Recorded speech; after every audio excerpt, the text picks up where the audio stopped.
Hey tout le monde, j'espère que vous allez bien. Je vous souhaite à tous une très bonne année 2020. Santé, bonheur, joie pour vous et votre famille.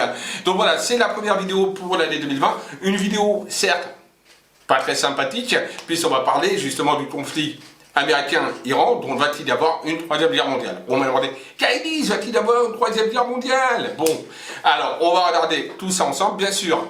Partagez la vidéo, commentez la vidéo, hein, et un petit pouce bleu également si la vidéo vous a plu, pourquoi pas. Et bien sûr, il ne faut pas oublier de vous abonner à ma chaîne, voilà. Alors oui, vous avez vu que j'ai changé un petit peu de décor. Oui, avant je faisais des vidéos donc, dans le salon, là je suis revenu donc, dans mon bureau. Donc là, il y a un petit changement de décor. Je pense que le son va être un petit peu mieux, parce que j'ai mis plein de choses au mur, donc voilà, des trucs acoustiques, etc. Bon, il faut que je remette encore, hein, j'ai pas tout fini, donc voilà. Donc c'est en début, donc je pense que le son devrait être un petit peu meilleur, du moins je l'espère. Allez, je vais commencer la vidéo, sans plus trop tarder, on y va, on y va maintenant, c'est parti.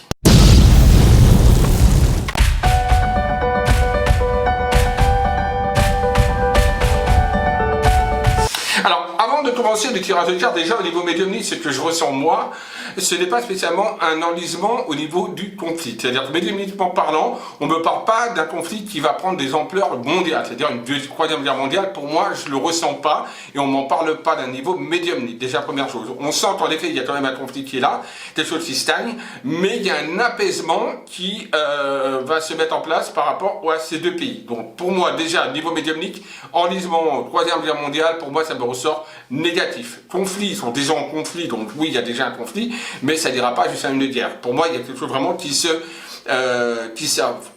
C'est un grand mot, mais en tout cas qui descend. Voilà, la température, l'ambiance va descendre un petit peu. Ok? Voilà.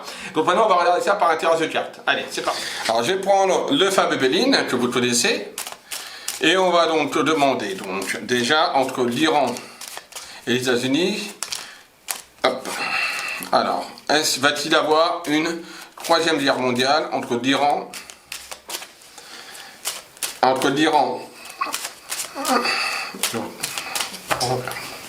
donc on va demander tout simplement si entre l'Iran et les États-Unis va-t-il y avoir une troisième guerre mondiale entre ces deux pays. Enfin, troisième guerre mondiale, je veux dire, qu'il y avoir donc une troisième guerre mondiale, pas entre ces pays, puisque ça, ce mondial, ça voudrait dire que c'est le monde qui est atteint. Donc va-t-il y avoir une troisième guerre mondiale. Alors, voilà, donc on voit qu'on a donc la carte des discussions, d'accord, donc des pourparlers, etc. Bon, bah voilà, hein, ils parlent entre eux, ils sont en train de... Et il y a l'instabilité, donc il y a une instabilité, certes, au niveau, on va dire, attendez, voilà, là, voilà, vous voyez mieux. Donc il y a une instabilité, certes, entre les deux pays, et même au niveau mondial, il y a quand même une instabilité mondiale entre par rapport à ce conflit. Il y a beaucoup de discussions, on essaie d'aplanir les choses. On voit qu'il y a plusieurs personnes, donc plusieurs pays qui se regroupent pour essayer de discuter tout ça, lié à cette instabilité entre les deux pays. Alors pour le moment, ça ne dit pas oui ou non, mais il y a une instabilité. On va faire un produit en croix, d'accord, de tirage en croix. Hop, alors... On a la carte donc, de l'étranger qui ressort, de bateau, donc c'est la carte de l'étranger, hein, donc voilà, tout simplement, des déplacements, etc. aussi, des émotions également. On a la carte de l'héritage qui est là en contre, donc en négatif, si on peut dire. Donc on voit déjà qu'il y a déjà un passé par rapport à ces deux pays, il y a déjà des choses qui datent pas d'aujourd'hui, c'est pour moi un conflit qui, même s'il n'a pas été au niveau d'une guerre, c'est un pays qui a déjà eu pas mal de problèmes et de conflits dans le passé, même avec les Américains et même au niveau mondial. On a la carte de l'accident, dont on peut dire les bombardements, les attaques, etc. Donc quelque chose qui s'est enlisé de manière très rapide, d'accord, et soudaine, de manière imprévisible, si on peut dire. Voilà, quelque chose qui s'est passé, mais ça c'est la force majeure, voilà. Donc on va voir maintenant le résultat. Alors, il y a la carte de l'ennemi. Donc l'ennemi, hein, ça peut être soit l'Iran pour les Américains et pour les autres, soit ça peut être du côté iranien, ça peut être notamment les États-Unis, etc. Hein, il ne faut pas oublier qu'en voyant, on est neutre. Donc là, on a la carte de l'ennemi. Et il y a la carte du feu. Alors, donc là, moi, le tirage de cartes me montre que la situation n'est pas encore totalement fluide et arrangée. Donc il va y avoir encore des complications, d'accord? Je ne peux pas la parler véritablement d'une guerre mondiale, non, ça ne me montre pas spécialement une guerre mondiale. Maintenant, ça me montre toujours c'est la présence de conflit. Même si un conflit va peut-être diminuer, donc, parce que la carte de l'accident, quelque part, montre quelque chose qui peut se remettre, qui peut se reconstruire, on est tout de même dans quelque chose où il y a quand même des échanges entre les deux, où il y a quand même une sorte de confrontation. D'accord? C'est ce qui ressort. La confrontation. Donc on est encore dans un contexte assez difficile pendant encore une certaine période. On ne peut pas dire que pour le moment, ce soit très calme et qu'il y ait un arrangement total. Guerre mondiale, non. Non, il n'y a pas de guerre mondiale pour moi. Bon, on va refaire dessus un autre tirage. Mais en tout cas, on a quelque chose qui peut se remettre, se réparer, mais toujours encore très compliqué et toujours avec une notion quand même d'ennemi qui ressort. Alors, on retrouve la carte de la femme qui est là, qui ressort sur la carte de l'étranger, la carte de la nativité, donc la renaissance, le renouveau, une carte positive dans le négatif, donc ça atténue un petit peu le négatif. On a la carte des honneurs sur la carte de l'accident. On a la carte de la campagne santé, donc sur l'ennemi. Et on a la carte du travail, donc sur le feu. Donc oui, donc on voit bien que de toute façon, ce conflit va s'arrêter, d'accord? C'est pas un conflit du tout mondial. On a des cartes, on voit, qui étaient très négatives parce que ça va être encore une période un petit peu instable et un petit peu d'ennemis, si je puis dire. Mais on a quand même, on va aller directement dans le vif du sujet, la campagne santé, c'est-à-dire le rétablissement de quelque chose qui, au sein de leur politique américaine, iranienne, etc. Donc on a quelque chose qui s'adoucit et qui reprend, si on peut dire, une certaine santé.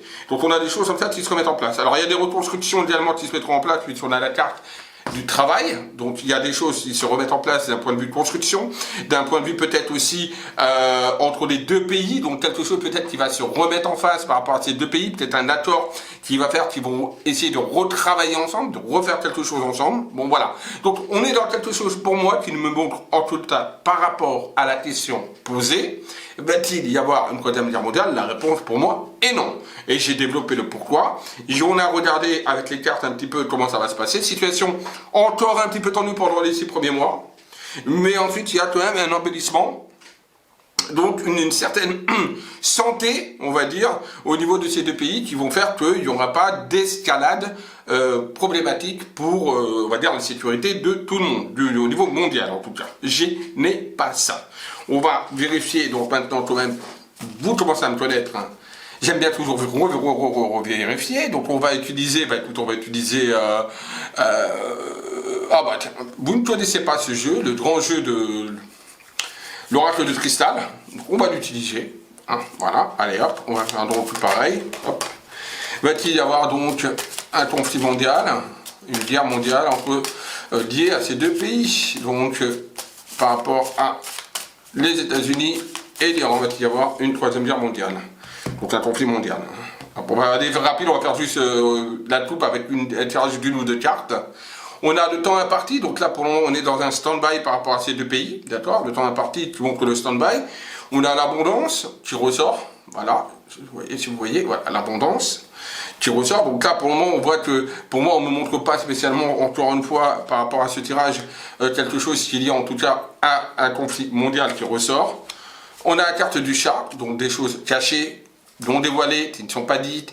On a un peu des choses un petit peu bizarroïdes qui ressortent par rapport à ces deux pays. Hop, le chat, je le remets ici. Et chacun veut se montrer à l'autre, etc. Comme voilà, qu'il est le meilleur et autres. On a la carte de l'homme, dans un cristal, donc emprisonné dans un cristal. Donc ça, on peut dire, c'est peut-être justement les deux dirigeants, hein, donc Trump et puis, je ne connais pas le dirigeant iranien, mais bon, voilà, on voit que les deux sont statu quo. Les forces électriques qu'il y a entre les deux. Et on a quand même un général troisième. Donc ils vont quand même se rendre compte peut-être de certaines choses. Et pour moi, ils n'iront pas sur un conflit. Vous voyez, il n'y a aucune carte vraiment compliquée. Et vous voyez, des ennemis avec les serpents, hein, quand même, qui ressort. Tout à l'heure, on avait l'ennemi sur le Bénin. Et là, on a le serpent. Donc il montre bien que de toute façon, c'est quand même ils ont deux façons de voir les choses totalement différentes dans ces deux pays. Et c'est vrai qu'on a quand même une notion d'ennemi qui ressort quand même et de sournoiserie, hein. Bon, voilà, on est donc le cristal noir qui ressort, mais bon, vous voyez, il n'y a pas de carte de guérilla, etc. Donc on a Bichuda qui est donc le chakra donc, de la communication, donc de la gorge. Donc voilà, donc vous voyez, on n'est pas du tout dans quelque chose où on me montre, et ben voilà, et la lumière qui est là ensuite. Vous voyez, sur la communication, le dialogue va faire que la lumière va arriver. Bon, on va pas tirer plus de cartes. On voit que conflit comme on voit hein, au départ assez compliqué, avec la force, le chat, l'homme enfermé dans le cristal, chacun a sa vision des choses, on est dans les ennemis, on est enfermé, mais la communication va ramener la lumière. Donc on n'est pas du tout dans un conflit, de toute façon, qui va se généraliser, en tout cas de guerre mondiale. Non, pas du tout. Voilà. Donc au niveau médiumnique, c'est ce qu'on m'avait... voilà, je voyais pas ça, je ressentais pas ça au niveau médiumnique. Et d'un point de vue tirage de cartes, bah écoutez, ça ressort également. C'est pas que c'est positif, mais ça me ressort pas en tout cas en guerre mondiale. Bon bah voilà, j'espère que cette petite vidéo vous aura rassuré pour certains et certaines. C'est vrai qu'on m'avait demandé par mail, etc. beaucoup de choses, également via les réseaux sociaux, etc. donc en MP. Donc voilà, j'espère que ça vous a rassuré un petit peu. Et je vous remercie d'avoir pris la patience de m'écouter, parce qu'il faut de la patience pour m'écouter. Et je vous dis à très vite, bisous à tous, et surtout n'oubliez pas un petit pouce en haut, ça fait toujours plaisir. Et surtout n'oubliez pas, aimez-vous, aimez les autres, bisous à tous, à très vite.